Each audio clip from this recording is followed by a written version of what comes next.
So yesterday I went to another one of my therapy sessions,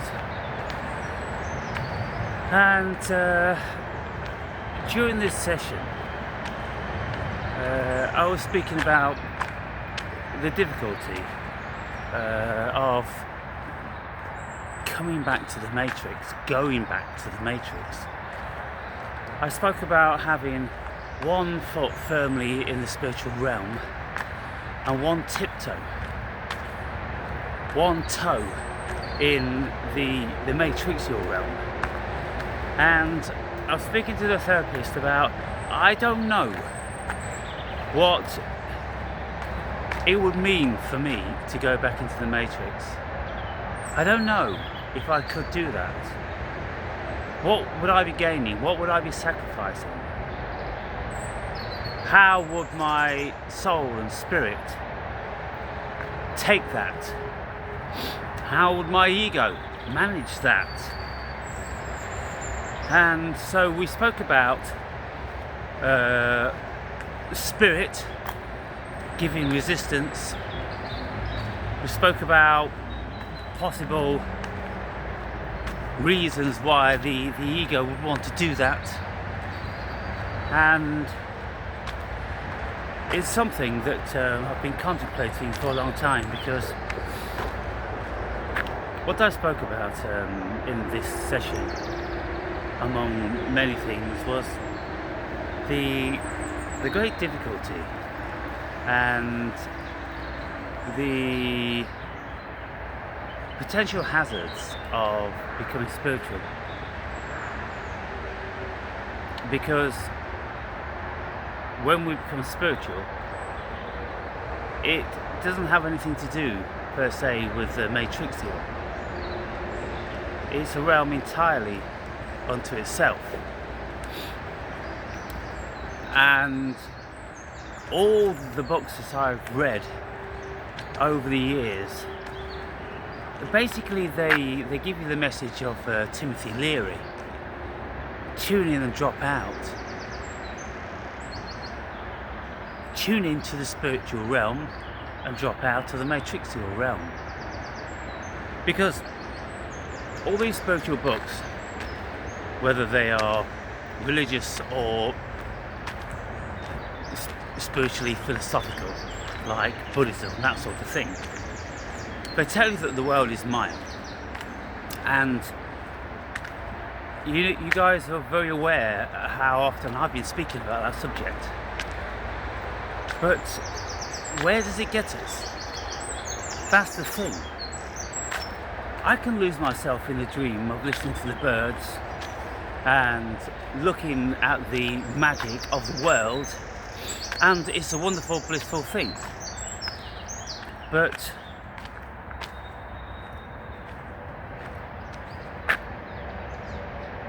I would never be able to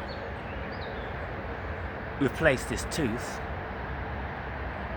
I would never be able to go on a holiday of my own volition from my own wallet. I would never be able to buy that electric mountain bike that I've been wanting for so long. I would never feel it necessary to replenish my wardrobe and present myself to the world in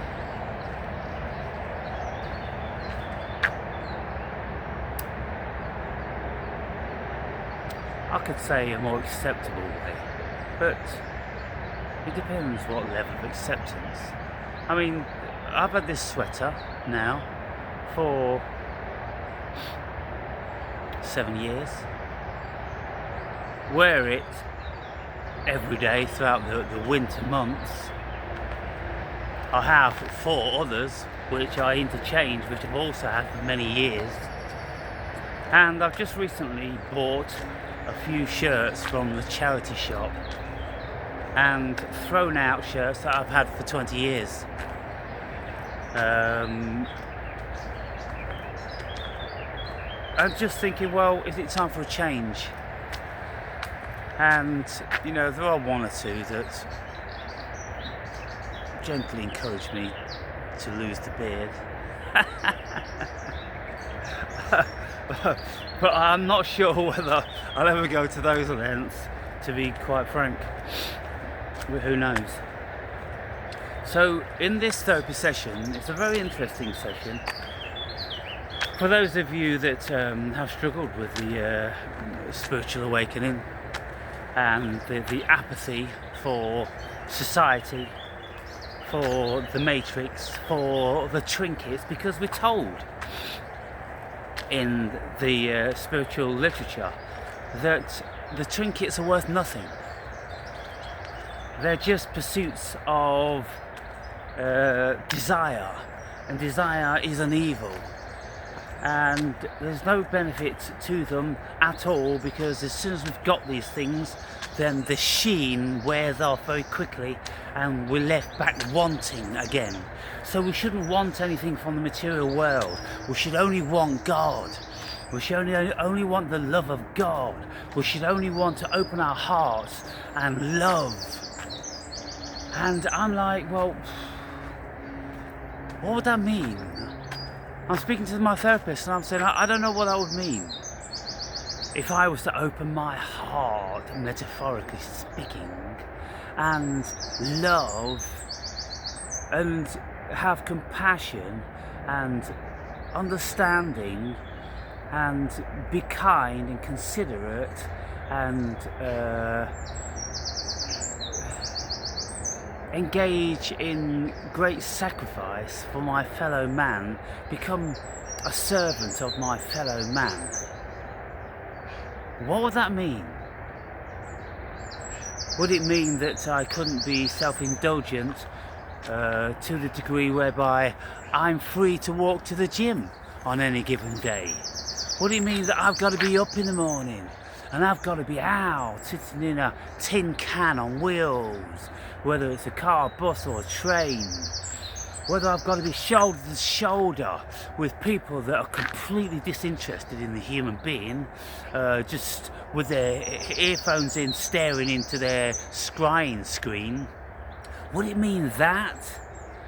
I'm saying to my therapist, I don't know what that would mean. Immersing myself back with the dead, the walking dead, and the filter system that I would have to deploy to try to find one spiritual person among 1,000, 10,000. I'm seriously questioning what would that mean, people.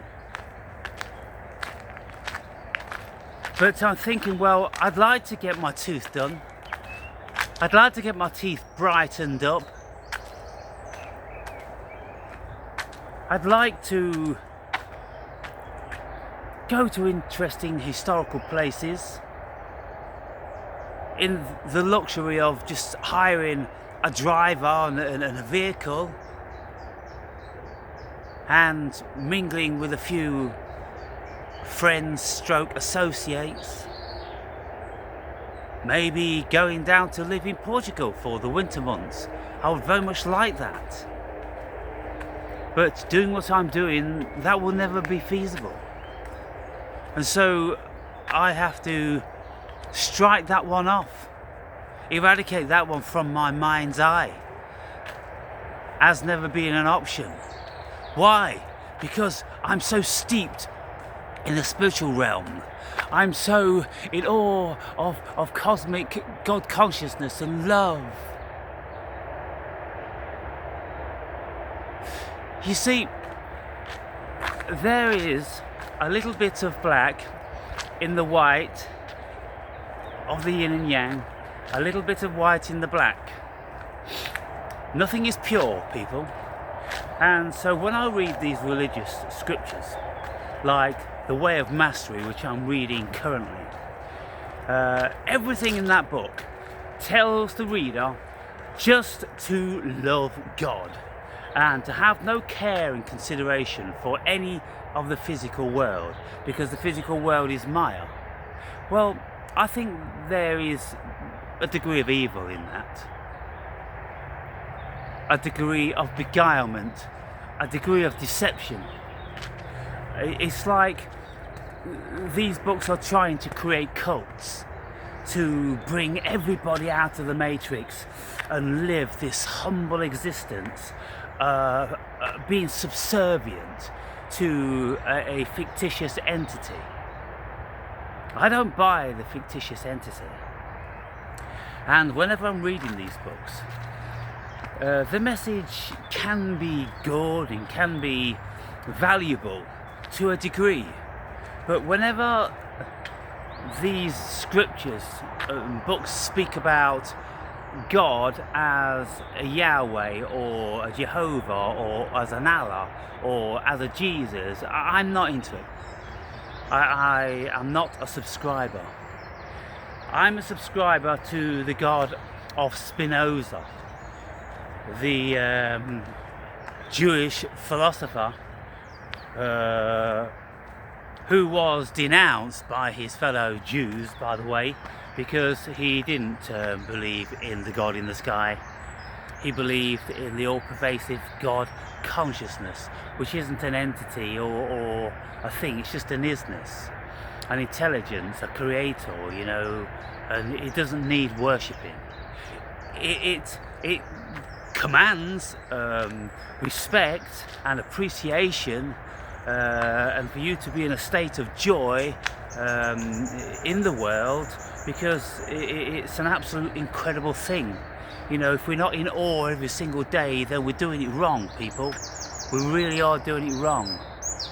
All these little flying creatures around with their beautiful songs, and the flora and fauna in general, and the sun rising in the sky, and the cloud formations, and the oceans lapping on the shore, and the gentle snowflakes, every single one of them different.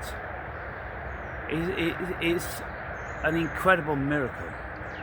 And so Spinoza's God commands that, because you'd just be ridiculous if you didn't have the awe and respect for the genius and the appreciation for the life that we live in, the very existence. If we didn't have these things, that's all beautiful, and we can get lost in it. And I've been lost in it for 16 years. But I'm thinking now, and I've been thinking increasingly, I'm at an impasse with the things that I can learn. I'm just going over and over and over the same old stuff. Like Alan Watts says, when you get the message, hang up the phone. Well, okay, if I hang up the phone, then what? What do I do? I said to my therapist, do I become an evangelist? A spiritual evangelist? Do I launch myself out into the big wide world? Do I create a TikTok account and a Twitter account? And do I get my message out? And will I be invited to go and speak at venues? Or will I have a group of like-minded friends that want to convene and create together and all these different sorts of things, rather than being the awakened brave, the mounting, or the mole? Which is it? Am I a mounting?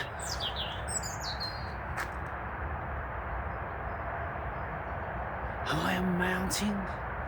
Reaching to the outer parameters of the earth, like the Tower of Babel, reaching up into the dizziest heights of God consciousness? Or am I a mole? Am I blind in my little burrow, chilly and damp, losing out on all the wonderful things that life has to offer?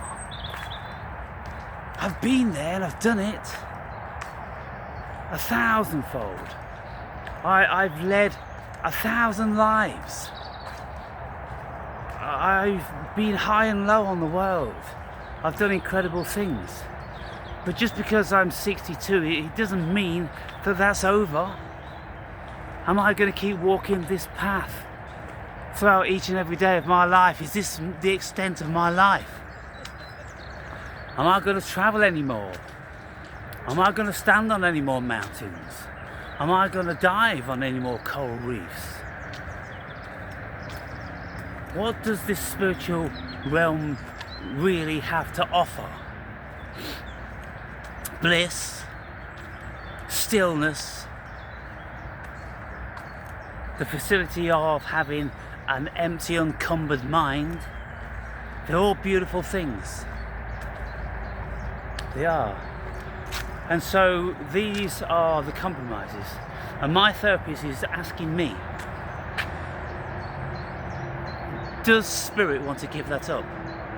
She speaks of spirit as an entity. She has to, because that's what she does. That's what her whole training's about. She's looking at entities, alter personalities within me.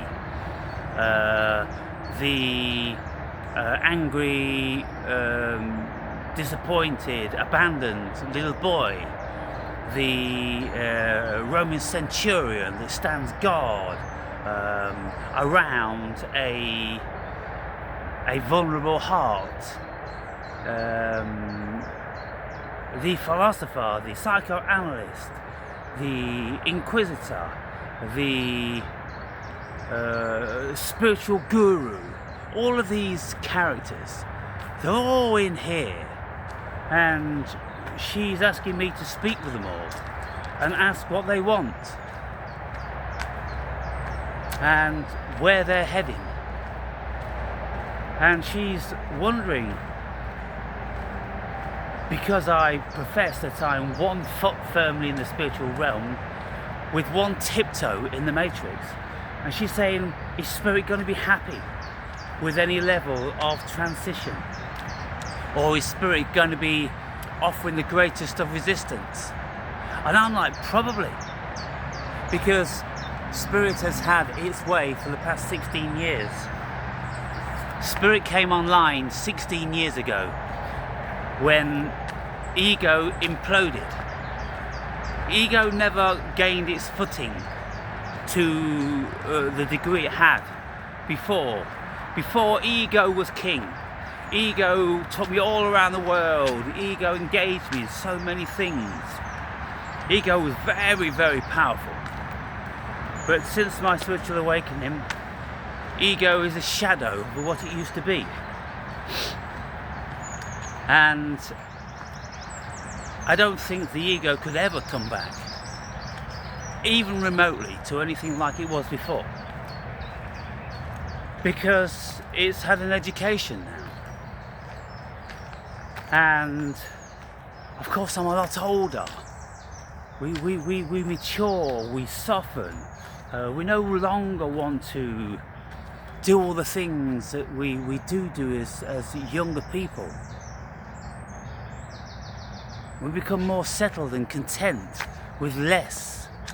And so there's a combination of this body and mind becoming more mature alongside the spiritual awakening and the trinkets of spirituality, the stillness of the mind, the peace in the mind, and the stillness of the heart. And she was asking me yesterday, so what do I feel about these personas, these entities? And I'm like, I don't feel them in my body. I think she was sort of poking at, am I feeling some strong energy and some angst and some bitterness or things like that? And I'm like, all that's gone. All that's gone. I'm empty. I'm empty of all those things. I've been very, very profoundly spiritually conditioned. I've emptied myself of all those things. There is no residual. Consciously, but unconsciously, obviously there's something which has a great reservation. I said maybe fear, loosely fear of love, fear of the letdown, fear of the disappointment, but you know I'm not a fear-based person, and so just because it's written in all these books that it's fear, fear, fear, fear, I go fuck fear. It seems more logical and reasonable to me. And I'm not having my logic and my reason perverted by this nonsense concept of fucking fear, which is supposed to riddle every human being. It doesn't riddle me. Invariably, it never has. But what possesses me is a sound reasoning mind. And I look for the essence of love, and I can't find it. It's illusion, it is Maya. And when these spiritual gurus tell me about, oh, the love of God, oh, love everybody, oh, love the world, and love, well, not actually love the world, no, hate the world. Jesus says hate the world. Hate the world, hate your mother, hate your father, love God. Well, no, I'm not buying that. I'm not buying that. You see, there's so many angles to this spiritual and religious stuff. It is nefarious. They have nefarious, cult-like angles. But I oversee all that stuff. I see through all the bullshit, but there is something underlying, and it is a peace and it is an acceptance. And if people want to call that love, okay, you call it what you want. But love's got too many bullshit connotations, and so I don't like to get involved in that concept or notion. I would prefer to say stillness and acceptance. Que sera, sera, whatever will be, will be. Don't be living in reservations all your life. Oh, well, there might be snakes in that bush, or I might sprain my ankle on that mountain, or I might cough a little bit if I go scuba diving, and all this sort of stuff. So what are you going to do? Because you've got these fears and reservations, you're not going to do anything. You're not going to live your life. We came here to live our lives, and I've lived my life, and I've never been susceptible to all those fears. I've done it. But this love thing is an issue for me. If you don't believe in it, how can you do it? And this book I'm reading at the moment in time, The Way of Mastery, it just doesn't stop banging on about love, love, love, love. I'm sick of fucking hearing about love. I really am. I'm sick of it. What does it fucking mean? Basically, what this love stuff is, people, is self-hypnosis. You hypnotize yourself into being meek and humble. Well, there's barely a humble bone in my body, and I couldn't even describe to you what being meek is all about. There are two concepts that I wasn't cursed with, to be quite frank. And so I can't love everybody I go and see in the gym. Oh, love little old ladies and fucking buckled old men walking down the street. Love, oh, compassion. It doesn't work for me. It just doesn't work. Look, some people it might fucking work. It doesn't work for me. So what am I gonna do? What am I gonna do?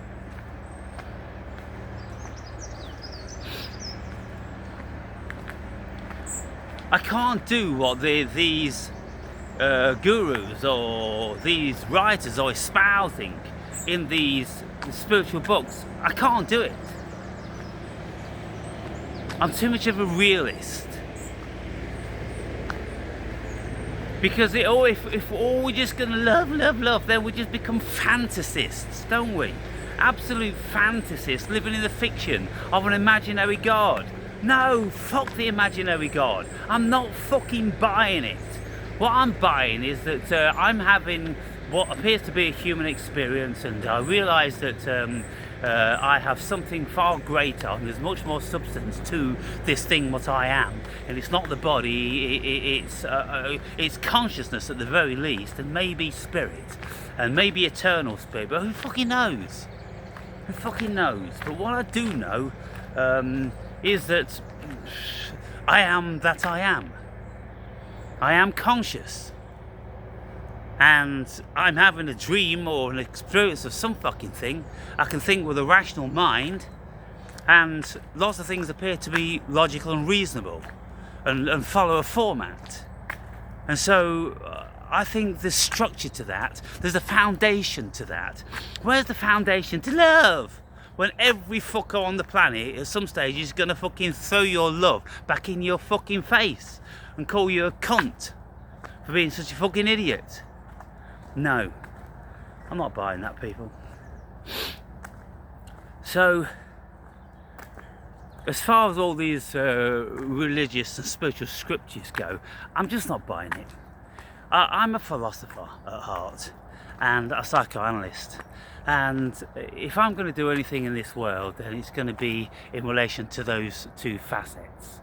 So where does that leave me? It leaves me doing exactly what I'm doing, but maybe in a broader expanse. How are people going to fare up if they listen to me calling certain facets of what they believe fucking idiotic, and calling the weak fucking weak, calling the cowards fucking cowards, calling love bullshit, and just calling people dreamers and fantasists if they think they're so love and to be nice and compassionate and to have this false aura. I just see a fake aura about these motherfuckers. If any of you have ever listened to a Rupert Spira talk, well, you've got this sickly, fake, fucking bullshit spirituality that's oozing out of all these cretins and fucking dripping down from the walls. Rupert Spira sitting there in his crepe soles and his fucking pullover with some fucking bunch of flowers on his table. Oh, it makes me want to vomit. It really does. And everyone's like, they're so spiritual, and they're listening to every word, and they're all speaking so softly, and whenever it's their turn to speak, oh Rupert, I'd like to, oh good God, I just want them all to be blown up with a fucking landmine. I do, I really do. And then my therapist would ask, so what would that mean to you? How would you feel if everybody was blown up with a landmine? I'd go fucking good. I'd feel good. I'd really feel good. Well, why would that make you feel good? Because it's got rid of these motherfuckers, these misguided, stupid cunts. Well, why do you think they're misguided, stupid cunts? Why do they affect you? Why? I don't know. They're just fucking idiots, vermin, stupid. Well, is it the stupidness that bothers you? Yes, it's the stupidness that bothers me. I could be my own therapist, by the way. I am my own therapist. You know, I know all the questions to ask, and I've got all the fucking answers. I'm just acting, people. It's just a play. Life is a play. And so we go and do the therapy thing. It's just a play. You know, we do the philosophy thing. It's a play. We do the psychoanalytical thing. It's a play. We pretend to love people. It's a play. We pretend to have friends. It's just a fucking play. What friends do we really have? I mean, I so-called had friends in the past. Where are they now? What do they mean to me? Nothing. Nothing. Absolutely nothing. Nothing. Nothing. Did they ever mean anything at the time? Sometimes they appeared to, but did they really? Probably not. Probably not. Just an idea, just a game, just a fiction, just a play. We're just fucking playing. You see all these so-called friends and people that care for us and people that we're supposed to care for, how fragile it is. How fragile, people. It's just immensely fragile. And the tiniest of thing can bring the fucking whole pack of cards tumbling to the ground. So-called friends, you know, stick by each other, help each other out through thick and thin. Where are these friends? I've never known any. I haven't. You phone up somebody, hey, oh, my car's just broken down, can you give me an hand? Oh, well, I've got to do this. Oh, no, I'm with the missus, and I've got my kids, and can't you call the AA? Fred, well, fucking hell. You can give me some advice. I can give my own advice. I can think to myself, oh, let's call the AA if I'm a member. friends. Fuck friends. That's what I say, people. I say fuck friends. They're all fair weather. And so I said to my therapist, I don't believe in the world. I just don't fucking believe in it. There's not a single thing that's true. But as far as the spiritual realm goes, there's an essence of beauty and genius. And that's what I am. And that's what I enjoy. And I'm looking for beauty and genius in the human being, and I can't find it. I can't find it, people. But I can find it in a tree, I can find it in a twig, I can find it in a blade of grass. I can't find it in the human being. All I find is weakness, frailty, deception, envy, jealousy, hate, disillusionment, and I can go on and on and on. And until the human being just sounds so despicably vile that it, by rights, it shouldn't even be in existence on the planet. But then a voice goes, well, you're a human being, Aaron. Yeah, I'm one. I'm one of the great ones. I'm one of the self-realised ones. And that's what I told my therapist. You know, I'm on my ivory tower because I look around and I just see fucking morons.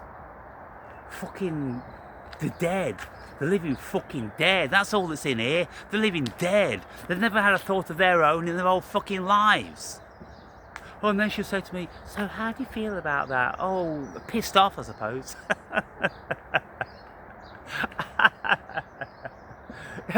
Pissed off, to be quite frank. I told her I feel like an alien. I said I'm a fucking alien. I'm a fucking alien.